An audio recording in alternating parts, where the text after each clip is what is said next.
a lot of people watched it, but nobody's watching day to day, all day, unless you're me and just love this stuff. Procedures are okay, but we want to know, where do you stand? And so I think the more that politicians stop trying to be politicians and be people, then that will engage voters. We reject alternative facts, so come on in here and let me educate you on the facts. Hello, everyone. Welcome to the Daily Political Briefing. It is me, your host, QuentinRJiles, but if we're going to be friends, then you got to call me Q. So much to get into, so much to talk about on a day like today, from the CIA releasing an unclassified report of what happened to American resident Jamal Khashoggi, to the FDA just now recommending that the Johnson & Johnson vaccine goes forward, to some news on the Capitol insurrection. So we have lots to get into, lots and lots. Thank you all for being here. Miss Shamika, I see you. Tiffany Felder watching down there on the Facebook. Chantel Smith, Karen Longlegs, Shannon Collins on the Facebook, Ruby Thompson, okay, Susie Wallace, Tracy Jones, everybody's here. Everyone's in the house. Everyone is in the house. So let's just get on into tonight's show. So we got confirmation today, or we already had this confirmation a couple years ago, but we got more confirmation because we got to see it, that the Saudi Arabia Prince Mohammed bin Salman, or known as MBS, ordered the assassination of Jamal Khashoggi. Now, a little backstory on Jamal. Jamal is fled from Saudi Arabia, self-imposed. He wasn't exiled or anything. He chose to flee from there. Hey, Michelle Mitchell, I see you over there. Oh, that's right. Sorry, I didn't jump into the news. I didn't even put my banner up. That's right. Banner there. Also, if you're on the YouTube and would like to get your, man, I have not been doing my spiel. Goodness. Okay. There's a such thing called super comments and super stickers. If you would like to get your comment up on the screen to be featured, you can definitely do that via YouTube. We'll pull it up. It's a great way to be featured and then also pour into me and what I'm doing. So I appreciate that. Thank y'all so much for reminding me in the comments, because I totally just jumped all the way into the show. But anyway, so back to Jamal and MBS. So Jamal was a critic of the government there, was a critic of the king, was a critic of the prince, who is in America. He fled. He is was, because he's deceased now, was a Washington Post journalist. And so what we found out 2 years ago, he was assassinated and dismembered. And Saudi Arabia always denied their involvement, but there was high speculation, even like some video, not video proof of the assassination, but just some video outside of a Saudi consulate in Istanbul, Turkey, that was just like, something ain't right here. Something is not adding up. So the CIA came out a couple years ago and, said like, yeah, MBS directed, the assassination of Jamal Khashoggi. Sierra, hey Q, finally got my 3-month supply of Goalie gummies. Yes, get your Goalie gummies. Actually, they're still doing 20%. I will drop the link a little later. We'll reround on the Goalie gummies. I'm so glad you did, and thank you so much for that super comment. Excuse me. But at the time when the CIA did that, Trump basically came out and was like, well, I talked to them and, maybe they did, maybe they didn't. That whole thing, basically saying, well, he denies it. So, who knows, what's going on, only for us to find out via Bob Woodward that Trump did know, or he bragged about getting MBS, Mohammed bin Salman, the Crown Prince of Saudi Arabia, off. He got Congress to let him go, or get off of his back, if you will, from his taped conversations with Bob Woodward. Remember, the Bob Woodward tapes were also the way that we found out Trump really did know how dangerous the coronavirus was in the beginning, even though he was vocally downplaying it. Like, I don't know, like a lot of stuff, if you really just think about it, a lot of stuff this man did, that these things really should be criminal. They like legitimately, out of all of just the partisan, I don't like him, because he's a Republican, or I don't like him because he's racist and a bigot, something about that feels like manslaughter. Something about you legitimately knew, I'm still stuck on it. You legitimately knew how dangerous coronavirus was, and you publicly went out here and downplaying it, knowing that you were the president and knowing what kind of clout and voice and power you wielded. It's just evil. Kelly's Crochet, good evening, Q. Got me some goalies, and they are good. Okay, thanks so much for sharing the news with us. I'm glad you got your goalie. Yes, baby, get your goalie gummies. Get your goalie gummies. I love it. I love it. I love it. Thank you for that super comment as well. So anyway, Bob Woodward, tapes, all that good stuff. Hold on now. So yeah, that was then. We already kind of had confirmation. I've talked about it. I wasn't doing this live show every day, but definitely doing postings on social media. Talked about that, moved on, all that good jazz.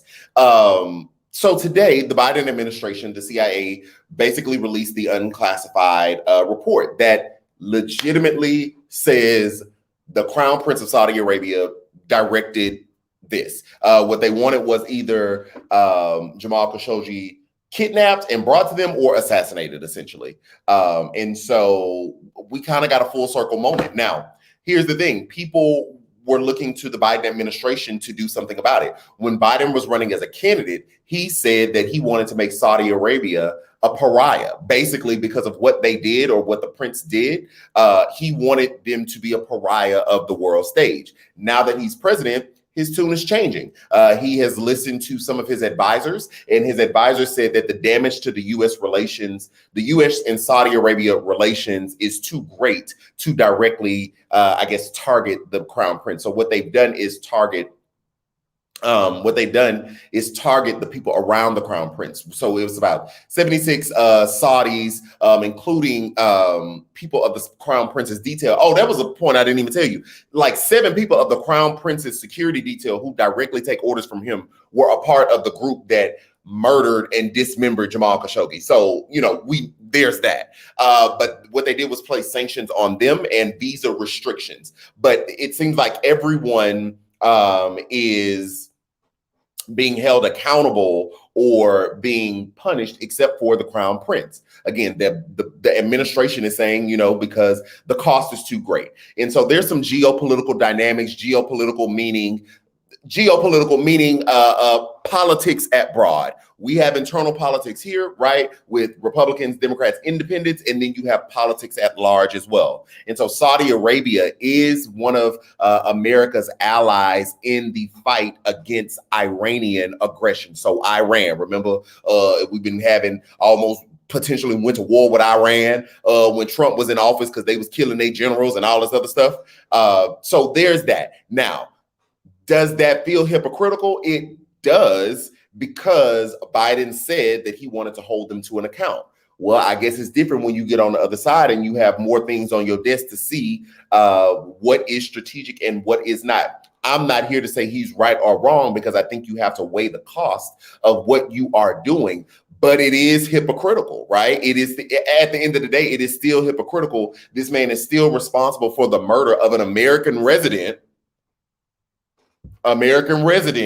not a citizen, but a resident, but an American resident nonetheless. So even though there is a geopolitical calculation to not directly punish the Crown Prince, you gotta, like, what are you saying? Like, people can kill American residents? Like, what are you saying? There's still no matter what you do, there's going to be an implication, right? So the administration is going to have to show us a little something else. They're going to have to show us a little something else, because these people, yes, it's almost, you know what? And this is not the same thing. This is not the same thing. The circumstance is not the same thing, but on the foundation, it's the same thing. Michael Cohen going to jail for Trump, right? Over the Stormy Daniels hush money payments. Trump directed it. Michael Cohen carried it out, but so far Michael Cohen is the only one punished. MBS directed the killing of Jamal Khashoggi. The people carried it out, but so far only the people around them are being punished. Now, we've all agreed for the most part that Trump in that situation needs to be punished because he's the one that directed it. So in the same way, although the circumstance or the situations are different, but the foundation of what we're talking about is the same, right? That means that MBS, the Crown Prince, needs to be punished in some way too. So the Biden administration is going to have to figure something out. The Biden administration is going to have to figure something out. Okay, here we go with a super comment. Baby, I'm going to try to say this right.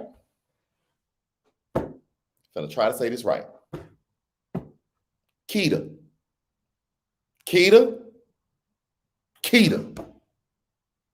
Just wanted to say hello to everyone and please stay safe.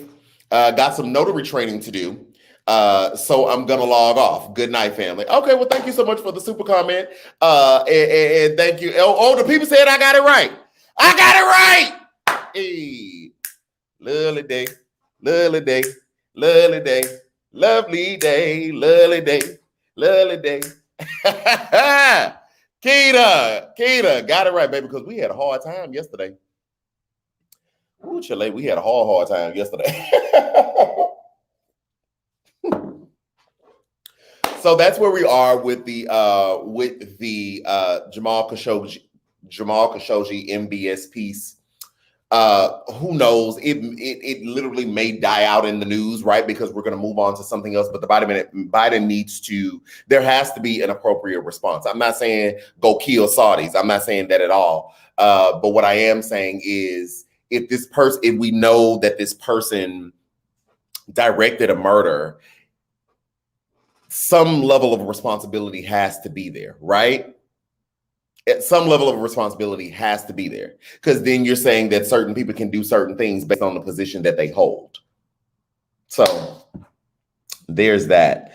What's my next story? Baby? I done got hungry. I done got real hungry. I'm as hungry. Ruby said not do it again on Monday. Listen.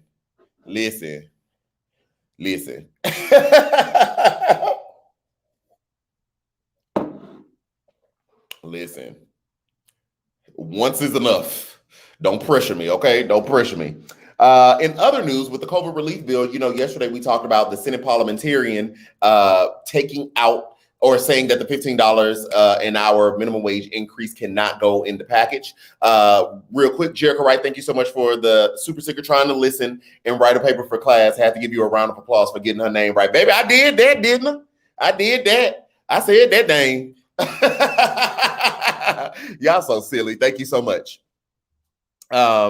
So we know that we walked through this a little bit yesterday. If you need an update on how we got here and why the Senate parliamentarian is even in the mix, please go watch yesterday's live show. It does replay, so you can watch that. The interesting thing is that happened yesterday. That's in the Senate. The House is set to vote on the bill tonight, and they are keeping the $15 an hour in the bill. Now, this sets up something interesting, because the House and the Senate have to vote on the same bill, right? Before it can reach the president's desk. It can't get out of Congress unless they both vote on the same exact bill with the same exact language. And so the House is set up. The House has enough votes to pass it. So it's going to pass the House, right? But this sets up this interesting dynamic in the Senate now. So once the House votes on it, it'll go to the Senate, and that means either 10 Republican senators are going to have to cross the aisle and vote with the Democrats, which seems highly unlikely. That's one scenario. Two, they're going to have to get rid of the filibuster, which means they can pass any bill or pass anything with just a pure majority, which Democrats have postured that they don't. Democrats in the Senate, like Joe Manchin, I believe even Kirsten Sinema in Arizona, have postured that they don't want to do that, which means you've already lost 2 votes. So you would need to find 2 votes somewhere else, which seems highly unlikely. Or they were going to have to overrule the parliamentarian and vote to overrule her, thereby putting Kamala Harris in the position to, vote, cast a tie-breaking vote, which I don't know what they're going to do. I don't have any answers for you on what they're going to do, but I just think that it is interesting that the House is moving forward on it, because we know without a shadow of a doubt, the House, Nancy Pelosi, the Senate, Chuck Schumer, and the White House, Biden, they're all talking. They're not, like, nobody is pulling the wool over anybody's eyes, right? They are united in talking. So the fact that the House is still moving forward with this is interesting to me, because I'm like, what are y'all trying to do? It's politics at play. It's chess, not checkers. What are you all trying to do? What are you trying to do? Because this is going to hit a roadblock. So how are you planning to get over the roadblock? I don't know, but I am fascinated. I am fascinated, and I want to know what they're going to do. How are y'all going to get over this? So we'll stay tuned. We'll stay tuned and update it to see how this is going to play out in the Senate. Because, baby, this is going to be interesting. This right here, I was going to say, this right here is my swag.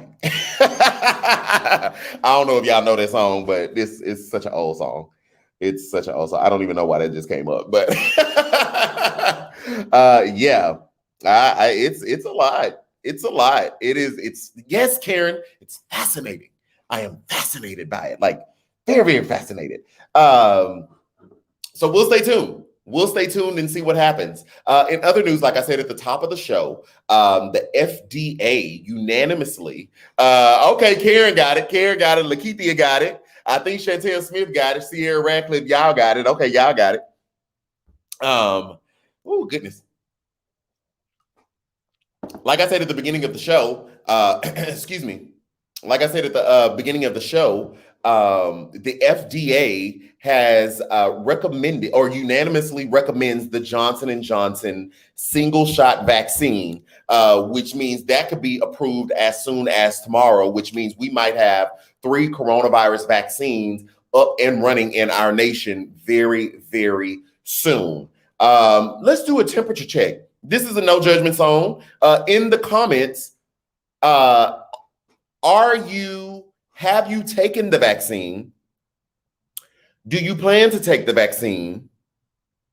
Are you not taking the vaccine at all? This is a no judgment opportunity. I just want to take a temperature check. So if you could, in the comments, let me know where you are on the spectrum, and we won't be bashing anyone. I just want to take the temperature real quick on where the people are on taking the vaccine. Okay, I'm seeing have both doses. I'm seeing nope, not taking it. Yes, taking the vaccine when available, waiting on it. Okay, I'm thinking about taking it. No vaccine, will take it when it's available. Ruby said no, yes, 2023-ish. Someone said I took the first dose of vaccine. So, Rebecca says she's fully vaccinated. Let's see here. Okay, I'm leaning towards taking it, plan to take it. I will not take it until it is mandatory for my job. Okay, still not planning to take it at this time, but husband will. Planning to take it March 11th. Okay, that's real specific. You must be in line. Okay, waiting impatiently for my turn. Okay, somebody said ASAP. The only reason I'm considering it is because most of my family has done it and they are well. Okay, my job is paying me $100 to take it. Oh, okay, that's different. My second shot the day before my birthday, which is March 1. Okay, my 80-year-old parents are getting it next week. Okay. So that seems to be where the people are. Diversification of what people plan to do. I do not plan on taking it. I am pregnant and do not feel confident in it just yet. Okay. I got the Moderna and no side effects from the first dose. Okay. No, I'm not taking it now, but may take it in the future, like next year, and that's a maybe. Okay. Unsure. Haven't gotten it, but I'm waiting to see how people react. Okay.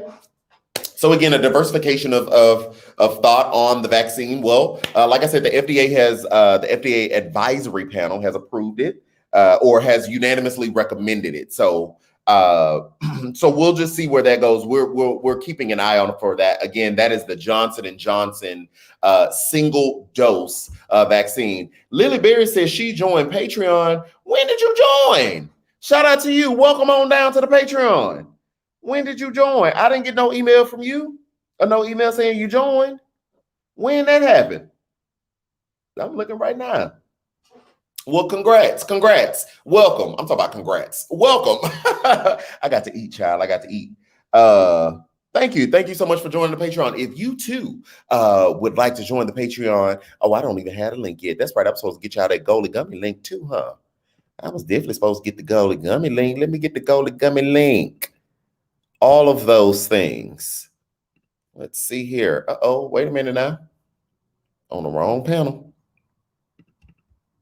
Yes, there you go. Go ahead and get your Goalie Gummies. Also, join the Patreon right there. We are having a Patreon Zoom call tomorrow. So if you want to join us, you got to join the Patreon. We're having a Zoom call. I believe, 2:30 p.m. CST? Having a Zoom call. There's the link for that. There's also the same link for the Goalie Gummies. And if you want to get 20% off of your Goalie, definitely use my promo code. They emailed me again today. They're extending the 20% until next week. Crystal Osborne said, I'm taking my ashwagandha now. So yummy. They so good, ain't they? Them things is so good. Somebody said, what is Patreon? So Patreon is basically where you can get my exclusive behind the scenes content.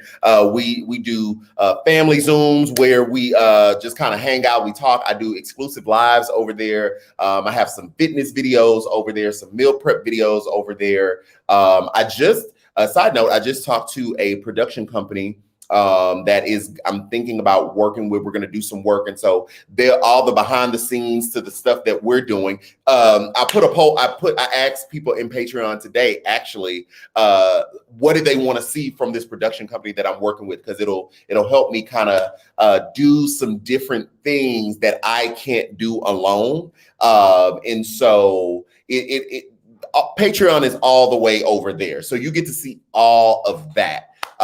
So yeah, some really exciting things that I'm trying to parse out and do as well. But Patreon is where you can get that exclusive behind the scene access. Let's see here. Super Sticker, thank you so much. I really, really appreciate that. I really appreciate that. So yeah, come on down to the Patreon, baby. Come on down to the Patreon. We have a good time down there on the Patreon. Have a good time. But yeah, we're having a Zoom call tomorrow on the Patreon. So Patreon members, make sure you check that out. Last story of the night. So the New York Times, baby, breaking news. Not I took 3 ashwagandhas and 3 melatonins. Baby, what, is you trying to wake up? You plan on waking up? You know what? I don't know if we can make jokes like that no more. I don't know. I'm not trying to be insensitive. I don't know if jokes like that is permissible no more. But baby, don't that sound like a lie. 3 melatonin sound like a lot. They must be 1 milligram per pill. They got to be 1 milligram per pill. I know you ain't taking no regular 10 milligram melatonin and 3 of them. Baby, I don't know if that's safe. You might not wake up, and that's not even a joke. That's too much. That's too much.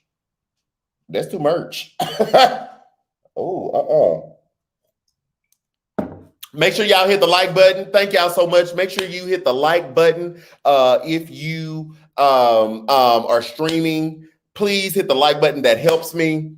Yeah, Shannon, that's a whole lot of relaxation. I think that's more than relaxation. Baby, that's too much. 1 melatonin. The melatonin I got is 10 milligrams, and I take a half of it. So that's why I was like, baby, what is the milligram on the melatonin you taking? Because, baby, that's a lot. 3? Ooh. That is a lot.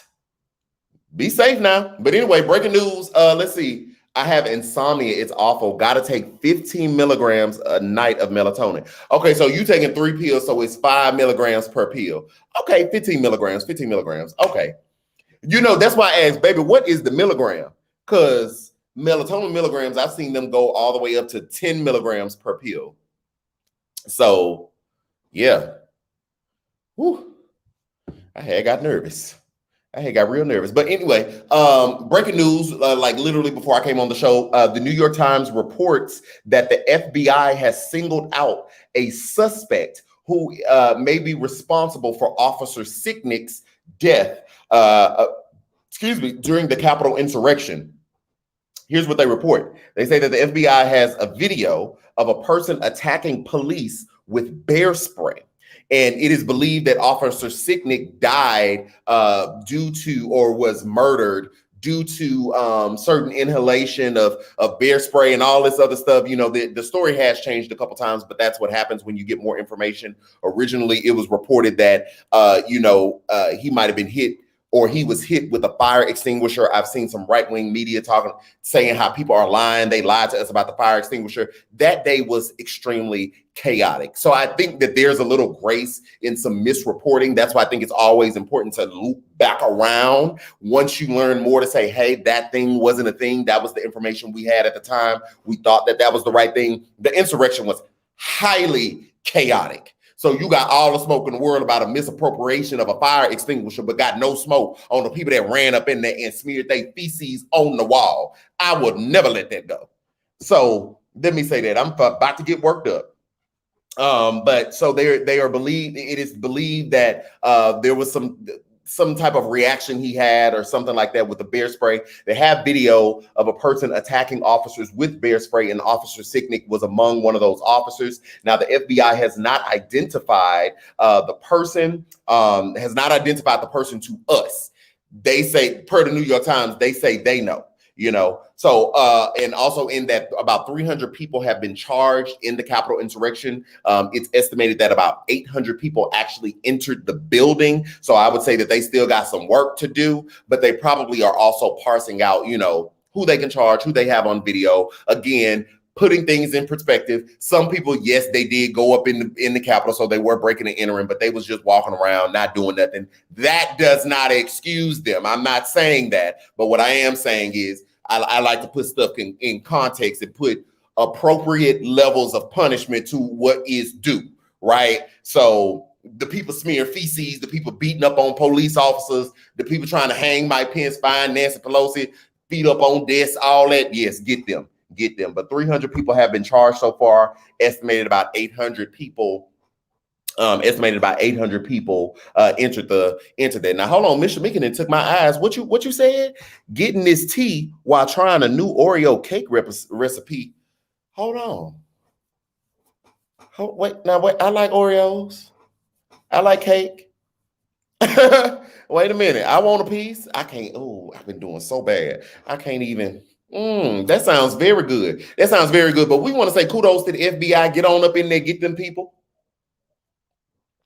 Get them people here and get Merrick Garland confirmed, so we can go ahead and get what's going on. That's what we need. We need Merrick Garland in place, so that should be happening pretty soon as well. So, guys, excuse me. So this has been it for the briefing tonight. I am super excited about things that are to come. I will always keep y'all updated and let you know what's popping, what's happening. So we'll see how all these things unfollow. I am still just fascinated with what is going to happen in the Senate in this $15 an hour thing. What are they going to do? How are you going to get the bill through? My eyes will be percolating for that, because that is going to be, that's just, I just want to know, because like if they get rid of the filibuster and they can pass stuff with a simple majority, then that means, okay, boom, John Lewis Voting Rights Act, George Floyd Policing Act, student loans. Since Biden don't want to do the executive order, talk about they'll welcome a bill from Congress. Okay, well, student loans, all those things. So I'm extremely fascinated in what they're going to do. So guys, thank you so much for rocking with me. Thank you all for being here. Patreon members, please check the Patreon. We're doing a group Zoom call tomorrow. Again, if you'd like to join the Patreon, it is another way to get behind the scenes content and support me in what I am doing. Shout out to the interns. If you don't know, we do have 4 interns that work very, very hard to bring you content that you see on the YouTube page. So shout out to the interns. Excuse me. Yes, Hendrix, I'm gonna need the forgiveness and them student loans for real. That part, all of that. So guys, again, thank you so much for rocking with me. Thank you so much for supporting. I will be back next week if Jesus says the same. And what is that? Thank you, Lord. Please sit in my heart. If Jesus says the same, I will be back next week, and I will see you all then. A lot of people watched it, but nobody's watching day to day, all day, unless you're me and just love this stuff. Procedures are okay, but we want to know, where do you stand? And so I think the more that politicians stop trying to be politicians and be people, then that will engage voters. We reject alternative facts, so come on in here and let me educate you on the facts.